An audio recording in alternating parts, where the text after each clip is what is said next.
nechiono kwete upofu. Zvatinofamba hatifambi nemeso, zvatinofamba hatifambi nokuona. Rwendo rwekudenga tinofamba nokutenda, zvatinofamba hatifambi nokuona. Rwendo rwekudenga tinofamba nokutenda.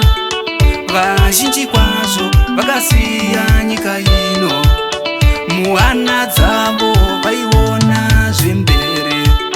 Panyama vakaenda vaine tariro, nhasi uno vomirira mugove yavo.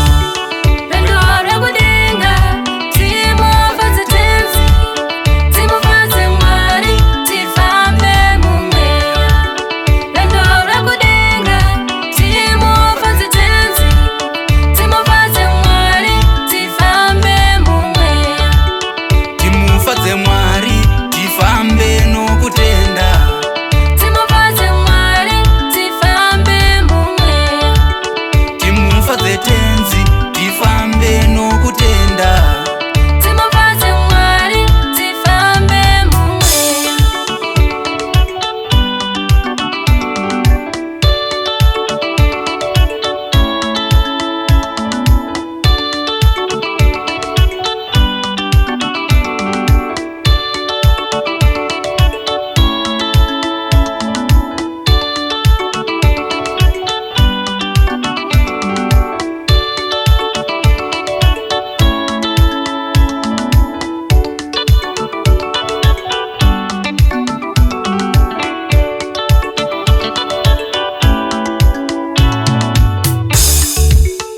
Tinombunyikidzwa panyama nayo nhamo, tinodzoropodzwa nerugare panyika hatina.